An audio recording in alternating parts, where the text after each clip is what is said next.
بسم اللہ الرحمن الرحیم لا الہ الا انت سبحانک انی کنت من الظالمین۔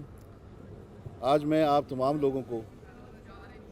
Electronic media, social media, print media کے افراد جو یہاں پر تشریف رکھتے ہیں سب کو خوش آمدید کہتا ہوں اور آپ کا شکریہ ادا کرتا ہوں کہ آپ اپنا وقت لے کر اس اہم معاملے کے لیے یہاں پر پریس بریفنگ کے لیے آئے ہیں۔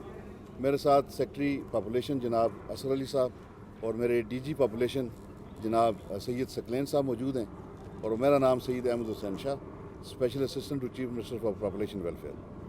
اور اس کے ساتھ ساتھ میں سمجھتا ہوں کہ میں مبارکباد دیتا ہوں انفارمیشن ڈپارٹمنٹ کو اور ان کے ایڈوائزر جناب کامران بنگی صاحب کو کہ انہوں نے تمام ڈپارٹمنٹس کا یہ سلسلہ شروع کیا۔ اس میں ہماری کارکردگی بھی آپ لوگوں کے ذریعے پورے عوام کے سامنے آتی ہے اور ساتھ ساتھ ہماری تصحیح بھی ہوتی ہے اور ہماری اصلاح بھی ہوتی ہے۔ تو اس حوالے سے بھی میں آپ کا شکریہ ادا کروں گا، آپ یہاں پر تشریف رکھتے ہیں اور میری آپ سے گزارش ہوگی کہ آپ کے سامنے آنے کا مقصد یہ ہے کہ ڈپارٹمنٹ وائز کارکردگی آپ کے سامنے آ جائے اور آپ سے میں گزارش کروں گا کہ آپ ہماری کمزوریوں کو بھی جو آپ کے ذہن میں آئیں انڈیکیٹ کریں تاکہ ہماری اصلاح ہو اور ہمارا ساتھ بھی دیں تاکہ ہم اپنے میسج کو پبلک تک پہنچا سکیں۔ تو آج کا جو سیشن ہے ہمارا پریس کانفرنس کا وہ پاپولیشن کے حوالے سے ہے اور آپ جانتے ہیں کہ پاپولیشن اس وقت جو ہے وہ انتہائی اہم مسئلہ ہے پورے پاکستان کے لیے اور پوری دنیا کے لیے۔ ہمارے پاکستان کی آبادی کا آپ اس بات سے اندازہ لگا سکتے ہیں کہ جب بنگلہ دیش ہم سے علیحدہ ہوا تھا تو بنگلہ دیش کی آبادی ہم سے 2 ملین زیادہ تھی اور آج اس وقت بنگلہ دیش سے ہم 43 ملین زیادہ ہیں، یعنی کہ ایک ان کنٹرول بہنگم اضافہ آبادی کے اندر ان پچھلے 70 سالوں کے اندر پاکستان میں ہوا ہے۔ آج آپ کی آبادی تقریباً 22 کروڑ ہے پاکستان کی، اور اگر اس کو کنٹرول نہ کیا گیا، میں آپ کے سامنے سوال رکھتا ہوں اور لوگوں کے سامنے سوال رکھتا ہوں تاکہ آپ ہمارا اس میں media should become the part and parcel of this department, کیونکہ یہ بہت ہی اہم معاملہ ہے۔ جتنی پاپولیشن زیادہ ہوگی تو اس کا ڈائریکٹ امپیکٹ ہمارے سوشیو اکنامک ایکٹیویٹیز کے اوپر پڑتا ہے اور ہمارے ریسورسز کے اوپر پڑتا ہے۔ تو آج 22 کروڑ آبادی ہے ہماری، سرویس کے مطابق تقریباً 20 سال میں آبادی ڈبل ہو جاتی ہے۔ تو آپ یہ ذرا سوچیں اور یہ سوچ کر آپ کب کبھی انسان کو آ جاتی ہے کہ 20 سال بعد ہم 44 کروڑ ہوں گے اور ہماری زمین تو یہی ہے پاکستان، بڑھے گی تو نہیں، تو اس چھوٹی سی جگہ کے اندر 44 کروڑ عوام کیسے زندگی گزاریں گے؟ اس وقت آپ کا پر سکوئر کلومیٹر جو کیپیسٹی ہے وہ تقریباً 250 افراد کی ہے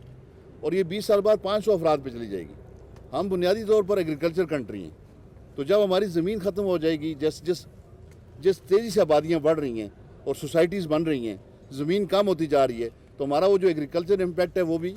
ختم ہو جائے گا۔ ہمارے صوبے کے اندر آپ اندازہ لگا سکتے ہیں کہ پچھلے 20 سالوں میں 20 سال پہلے ہماری آبادی 17 ملین تھی اور آج ہماری آبادی جو ہے وہ 35 ملین پہ چلی گئی ہے، یعنی کہ 1 کروڑ 70 لاکھ تھی اور آپ 3.5 کروڑ پہ چلی گئی ہماری آبادی صرف 20 سالوں کے اندر۔ اور ہمارے صوبے کے اندر اگر آپ ریشو لگائیں جو ہماری گروتھ ریٹ ہے 2.8%، 3.5 کروڑ کے اوپر، تو ہمارے صوبے میں ہر سال 9 لاکھ افراد کا اضافہ ہوتا ہے، جبکہ مورٹیلٹی ریٹ 30% ہے اور فرٹیلٹی جو گروتھ ریٹ ہے وہ 70% ہے اوورال۔ تو جس کا مطلب ہے اگر 9 لاکھ افراد زیادہ ہوتے ہیں تو سال میں 2 لاکھ افراد وفات پا جاتے ہیں اور 7 لاکھ کا اضافہ ہمارے صوبے میں ہر سال ہو جاتا ہے۔ اور اگر اس کو ہم نے کنٹرول فیشن کے اندر کنٹرول نہ کیا تو یہ آپ اندازہ لگائیں کہ ہر سال، اور آج کے دن یونیسیف کی رپورٹ ہے کہ پاکستان نے ریکارڈ قائم کیا ہے آبادی کا کہ اس مہینے کے اندر، جنوری کے مہینے کے اندر 14,000 بچے پیدا ہوئے ہیں پاکستان کے اندر۔ یہ دنیا کا ریکارڈ قائم ہوا آج کہ جنوری کے مہینے کے اندر 14,000 بچے یہاں پر پیدا ہوئے ہیں۔ تو یہ ان کنٹرول آبادی کا سلسلہ جو اس جنوری کے مہینے میں 14,000 بچے جو ہیں پاکستان کے اندر پیدا ہوئے، یونیسیف کی آج کی رپورٹ ہے۔ تو یہ ان کنٹرول فیشن کے اندر آبادی آگے بڑھ رہی ہے۔ تقریباً 12,000 خواتین آپ کی سالانہ وفات پا جاتی ہیں پریگننسی ریلیٹڈ ڈیزیزز کی وجہ سے۔ تقریباً آپ کے اس پاکستان میں جو 5 سال تک کی عمر کے بچے پیدا ہو رہے ہیں، 5 سال کی عمر کے 37% سٹنٹڈ بچے پیدا ہو رہے ہیں، یعنی کہ ذہنی طور پر معوف اور جسمانی طور پر کمزور۔ تو ہم آبادی بڑھ بھی رہی ہے اور آبادی ذہنی طور پر معوف بھی بڑھ رہی ہے اور جسمانی طور پر کمزور بھی بڑھ رہی ہے۔ 37% کا مطلب ہے تقریباً آدھی آبادی آپ کی آنے والے وقتوں میں وہ ہوگی جو کام کرنے کے قابل بھی نہیں ہوگی. تو یہ بڑی مشکلات ہیں ہمارے لیے آنے والے وقتوں میں, لیکن نا امیدی نہیں ہے. ان مشکلات کے باوجود بھی ہم سب مل کر اگر کام کریں تو نا امیدی نہیں ہے. اس لیے کہ جو پاکستان ڈیموگرافک ہیلتھ سروے ہے اس کے مطابق پاکستان میں سالانہ 9 ملین پریگننسیز ہوتی ہیں. ان 9 ملین پریگننسیز کے اندر 5 ملین پریگننسیز جو ہیں وہ وانٹڈ ہیں, 4 ملین پریگننسیز ان وانٹڈ ہیں, اور 2.5 ملین انڈیوسڈ ایبارشنز ہیں. وچ مینس, اس کا مطلب یہ ہے کہ 50% آبادی ایسی ہے ہمارے پاکستان کے اندر جو پریگننسیز نہیں کرنا چاہتے, لیکن ان کے پاس وسائل نہیں ہیں, ان کے پاس علم نہیں ہے, ان کے پاس ایڈوکیسی نہیں ہے, ان کے پاس ایجوکیشن نہیں ہے کہ انہیں یہ پتہ ہو کہ ہم کس طرح سے اپنی برتھ کو کنٹرول کر سکیں. تو یہ ہمارے لیے ایک بڑا پازیٹیو فیکٹر ہے گورنمنٹ کے لحاظ سے کہ وہ 50% لوگ جو برتھ کنٹرول کرنا چاہتے ہیں ہم ان تک ریچ کریں, ان تک ہم پہنچیں, انہیں ہم کنٹرسیپٹیو مٹیریل مہیا کریں, انہیں ہم ایجوکیشن دیں, ان کی ہم ایڈوکیسی کریں, تاکہ وہ اپنے آپ کو, اگر 50% آبادی اس سلسلے کے اندر آ جاتی ہے تو میں سمجھتا ہوں کہ ہمیں بڑی کامیابی حاصل ہوگی. کیونکہ آبادی نے تو بڑھنا ہے, لیکن اس کی ریٹ کو ہم نے ریڈیوس کرنا ہے. آبادی کے بڑھتے ہوئے ریٹ کو ریڈیوس کرنا ہے تاکہ اس کے مطابق اس وقت کا خیال رکھتے ہوئے ہم اپنی سروسز کو اس کے ساتھ میچ کر سکیں, ایجوکیشن سروسز کو میچ کر سکیں, ہیلتھ سروسز کو میچ کر سکیں, میونسپل سروسز کو میچ کر سکیں, ہمارے روڈ انفراسٹرکچرز کو ہم میچ کر سکیں, تاکہ آبادی اتنی بڑھے تاکہ وہ اپنے ساتھ ساتھ اس کے ہم ڈیولپمنٹ بھی ہم کرتے رہیں اور اس کا امپیکٹ زیادہ ہمارے ریسورسز کے اوپر نہ پڑے. انہی چیزوں کو مد نظر رکھتے ہوئے کونسل آف کامن انٹرسٹ کی میٹنگ ہوئی اور اس میں ٹارگٹس دیے گئے. سی سی آئی نے ٹارگٹس دیے تمام صوبوں کو اور وفاق کو کہ ان ٹارگٹس کے اوپر کام کریں تاکہ 2030 تک ہم اپنی آبادی کو کنٹرول کر کے,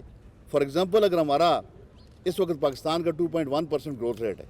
اور ہمارے صوبے کا سب سے زیادہ ہے 2.8% گروتھ ریٹ ہے,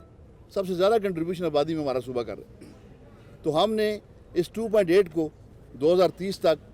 1.7 1.8 تک واپس لے کر آنا ہے تاکہ گروتھ ریٹ ہمارا کم ہو اور ہمارے توازن برقرار ہو. کیونکہ ہم جس کمیونیکیشن کے اوپر کام کر رہے ہیں, جس سلوگن کے اوپر کام کر رہے ہیں, وہ توازن کا سلوگن ہے, یعنی کہ ہمارے آبادی اور وسائل کا توازن. لوگ اپنے خاندانوں کو بڑا کریں, لیکن اس حساب سے بڑا کریں کہ جتنے بچے وہ پیدا کر رہے ہیں کیا ان بچوں کے آنے والے وقتوں میں فیوچر میں اس کو ایجوکیشن دے سکتے ہیں, اس کے ہیلتھ کو کیئر کر سکتے ہیں, اس کی جاب سیکیور کر سکتے ہیں. تو اس چیز کو مد نظر رکھتے ہوئے وہ آگے لے کر چلیں. تو ان چیزوں کو مد نظر رکھتے ہوئے میں آپ کے سامنے بتاؤں گا کہ سی سی آئی نے جو ریکمنڈیشنز دیں ان ریکمنڈیشن کو سارے صوبے اور وفاق مل کر اس کے اوپر کام کر رہے ہیں. ہمارے صوبے میں ان کے اوپر کام ہو رہا ہے اور کافی حد تک ہم نے کامیابی حاصل کی ہے, لیکن یہ کامیابی مکمل تب تک نہیں ہو سکتی جب تک پورا میڈیا ہمارے ساتھ مل کر کام نہ کرے. کیونکہ اس کا جو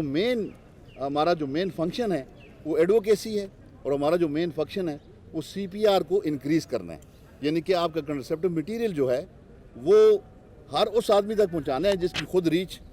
کنٹرسیپٹیو مٹیریل کی نہیں ہے. تو اس چیز کو مد نظر رکھتے ہوئے سی سی آئی نے کچھ ہمیں ٹارگٹس دیے, یعنی کہ establishment of national and provincial task force, اور خاص طور پر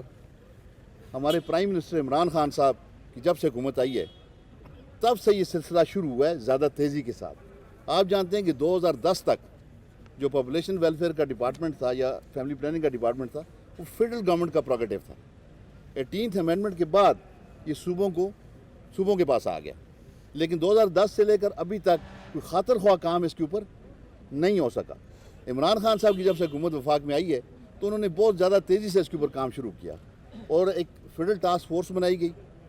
جس کو پریزیڈنٹ آف پاکستان ہیڈ کرتے ہیں, اور اس کو وہ کوارٹرلی اس کی میٹنگز ہوتی ہیں جس میں جتنے بھی ہماری کارکردگی ہے وہ سامنے آتی ہے, اور مزید اس کے اندر جو ریکمنڈیشنز ہیں وہ بھی ساتھ ساتھ آتی ہیں. اسی طرح صوبوں کی سطح پر پروونشل ٹاسک فورس کا قیام کیا گیا جس میں چیف منسٹر آف کے پی کے اس کے ہیڈ ہیں, اور ساتھ میں اسٹیئرنگ کمیٹیز بنائی گئی ہیں جن کو chief secretary of the province head کرتے ہیں, اور اسٹیئرنگ کمیٹیز اس میں ان کے ساتھ مل کر کام کرتی ہیں. تو پروونشل ٹاسک فورس میں بھی اور فیڈرل ٹاسک فورس میں بھی ابھی تک 3 میٹنگز ہماری ہو چکی ہیں اور ان کی بنیادوں پر اب آگے ہمارا سلسلہ چل رہا ہے۔ دوسرا ٹارگٹ انہوں نے یہ کیا to ensure universal access to family planning and reproductive health services, کہ ہر آدمی کو پہنچ ہو جائے ریپروڈکٹیو ہیلتھ کے سلسلے میں اور فیملی پلاننگ کے سلسلے میں، اور اگر کانٹراسیپٹیو یوز کرنا چاہتے ہیں تو ان کی ریچ ہو۔ اس چیز کو مد نظر رکھتے ہوئے ہمارے تمام 28 اضلاع کے اندر دفاتر ہیں جہاں پہ ہمارے فیملی ویلفیئر سینٹرز بنے ہوئے ہیں، تقریباً 682 فیملی سینٹرز ویلفیئر سینٹرز ہیں۔ وہاں پہ ہمارا سٹاف ہے جو ایڈوکیسی بھی کرتا ہے اور کانٹراسیپٹیو بھی مہیا کرتا ہے۔ اس کے ساتھ ساتھ جو ہیلتھ ڈپارٹمنٹ ہے اس میں لیڈی ہیلتھ ورکرز اور ان کا دوسرا سٹاف وہ بھی ہمارے ساتھ مدد کرتے ہیں اس ایڈوکیسی کے اندر بھی، اور جو ہمارا گراس روٹ لیول تک ہم نے جو اپنا پروڈکٹ پہنچانا ہے اس کی میں بھی ہماری مدد کرتے ہیں۔ اور ساتھ ساتھ فیملی پلاننگ ایکوپمنٹ کو ہیلتھ ڈپارٹمنٹ نے جو ان کی کمپلسری ڈرگ لسٹ ہے اس میں بھی شامل کر دیا، یعنی کہ جو ڈرگ جاتی ہیں مختلف جو میڈیکل کے ہمارے آؤٹ لیٹس ہیں، بی ایچ یوز ہوں یا آر ایچ سیز ہوں یا ڈسٹرکٹ ہاسپٹلز ہوں یا آپ کے ٹرسری ہاسپٹلز ہوں یا کلینکس ہوں، ایون کہ پرائیویٹ کلینکس پرائیویٹ ہاسپٹل تک ہم اس وقت اپنے ریپروڈکٹیو کو کنٹرول کرنے کے لیے ہم اپنا کنٹراسیپٹیوز وہاں پر پہنچا رہے ہیں، اور ان کو ساتھ ٹریننگ بھی دے رہے ہیں کہ لوگ جو آپ کے پاس آئیں تو ان کی کس طرح سے آپ نے ایڈوکیسی کرنی ہے۔ تیسرا جو ہمیں ٹارگٹ دیا گیا وہ تھا increase financial allocation by the federal and provincial government. اس کے لیے پچھلے سالوں سے ڈبل بجٹ جو ہے اس دفعہ 2018-19 میں بھی اور 19-20 میں بھی پچھلے سالوں سے ڈبل بجٹ پروونشل گورنمنٹ نے اس سیکٹر کے لیے رکھا ہے تاکہ ہماری آؤٹ ریچ ہو سکے اور ہم ہر جگہ پر جا کر اپنی اس کا ایڈوکیسی بھی کر سکیں اور ہم اپنا مٹیریل بھی لوگوں کو پرووائڈ کر سکیں۔ اور ساتھ ہی ساتھ فیڈرل گورنمنٹ نے عمران خان صاحب کے اسپیشل آرڈرز کے اوپر، پرائم منسٹر کے اسپیشل آرڈرز کے اوپر 10 بلین روپیز 5 سالوں کے لیے رکھیں، یعنی کہ 2 بلین پر ایئر، جو کہ میچنگ گرانٹ ہوگی۔ اتنی پیسے صوبے بھی رکھیں گے اپنے اپنے صوبوں کے اندر، اور جو ہمیں جتنا ملے گا اس کے میچنگ گرانٹ رکھیں گے، اور وہ دونوں پیسے مل کر وفاق کے اور صوبے کے، یعنی کہ ورٹیکل اپروچ بھی ہے اور ہارزونٹل اپروچ بھی ہے، دونوں کو ملا کر ہم فیملی پلاننگ کے اوپر کام کریں گے اور اس چیز کو ہم آگے بڑھائیں گے۔ اس کے بعد لیجسلیشن، چوتھا ٹارگٹ ہمارا تھا لیجسلیشن۔ لیجسلیشن کے اندر ہم نے ابھی پہلی مرتبہ اس صوبے میں family planning reproductive health rights bill pass ہوا ہے ہماری اسمبلی کے اندر، جس میں خواتین کو رائٹس بھی دیے گئے ہیں اور جس میں ہم نے پوری ایک پلاننگ کی ہے۔ ہمارے اس میں انسپیکٹرز بھی تعینات ہوں گے اور وہ ہر جگہ جا کے چیک کریں گے۔ اس کی اگر آپ کو تفصیل چاہیے ہوگی تو پھر میں آپ کو تفصیل دے دوں گا کہ اس بل کی تفصیلات کیا ہیں، اور اس کے مطابق ابھی یہ سلسلہ شروع ہو جائے گا ہمارا۔ ابھی اس کے بائی لاز اور رولز بن رہے ہیں، انشاءاللہ اسی مہینے کے اندر امپلیمنٹ ہو جائیں گے اور پورے صوبے کے اندر ایک یہ سلسلہ جاری ہو جائے گا۔ اس کی تفصیلات آپ کو چاہیے ہوں تو وہ بھی میں آپ کو دوں گا۔ ساتھ ہی چائلڈ میرج ریسٹرینس،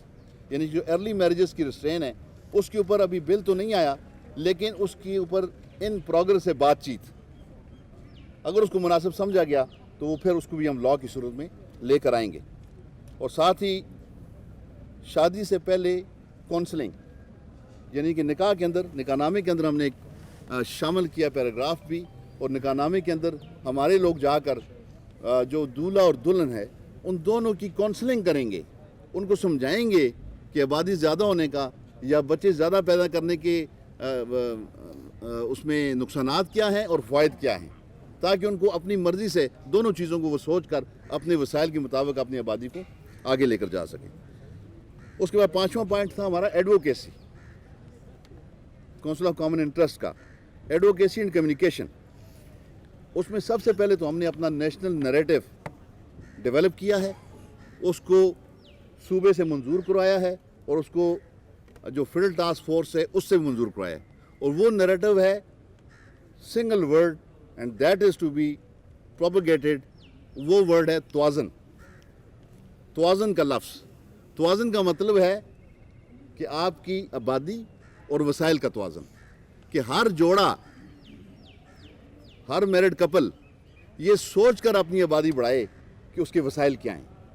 تاکہ اس کو پتہ ہو کہ آنے والے وقت میں اس کے بچوں کا مستقبل کیا ہوگا۔ تو اس ورڈ کو ہم نے اپنایا ہے، توازن کے ورڈ کو۔ اسی توازن کی ہم تشہیر بھی کر رہے ہیں، اور اسی توازن کے اوپر ہم نے اپنی پوری ایک communication strategy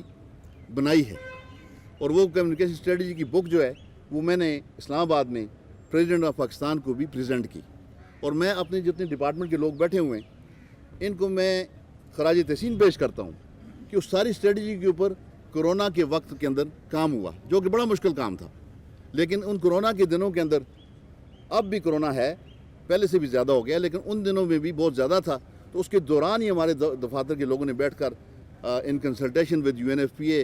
in consultation with other concern departments, انہوں نے اسٹریٹجی بنائی اور بہت اچھی اسٹریٹجی ہماری بنی ہے۔ آئی ہوپ کہ یہاں پہ کتاب شاید ہم نہیں لے کر آ سکے، لیکن آپ کو وہ بھی پرووائڈ کریں گے کہ بہت اچھی اسٹریٹجی بنی ہے کمیونیکیشن کی، اور اس کے اوپر ہم کام کر رہے ہیں۔ اور اسی سلسلے میں چند دن پہلے ہم نے آپ کی میڈیا ہاؤسز کو انوائٹ کیا تھا یہاں پہ، بہت ساری میڈیا ہاؤسز نے ہمیں پریزنٹیشنز دی 5-5 منٹ کی، کہ ہم نے اس کی تشہیر ٹی وی کے اوپر، سوشل میڈیا کے اوپر، الیکٹرانک میڈیا کے اوپر، پرنٹ میڈیا کے اوپر کس طرح سے کرنی ہے، FM ریڈیوز کے اوپر، ریڈیوز کے اوپر، SMS کے ذریعے۔ انہوں نے سب نے ہمیں بریفنگز دیں یہاں پر اسی انفارمیشن ڈپارٹمنٹ میں۔ ان میں سے 3 لوگوں کی سلیکشن ہوئی، کیونکہ ہمارے ججز بیٹھے ہوئے تھے، ہم نے نمبرنگ کی، 3 لوگوں کی سلیکشن ہوئی، اور آج 3 بجے وہ 3 جو میڈیا ہاؤسز ہیں، آج 3 بجے ان کی یہیں پہ بریفنگ ہے، اس میں سے ایک کو سلیکٹ کیا جائے گا میرٹ کے اعتبار سے، ججز اس میں بیٹھے ہوں گے، جو سلیکٹ ہوگا اس کی ذمہ داری ہوگی کہ تمام الیکٹرانک میڈیا، سوشل میڈیا اور پرنٹ میڈیا کے اوپر اشتہارات کی صورت میں، بینرز کی صورت میں، اخباروں کے اشتہارات کی صورت میں، سٹوریز کی صورت میں وہ تشہیر کریں گے، تاکہ پورے پاکستان کو پتہ چلے۔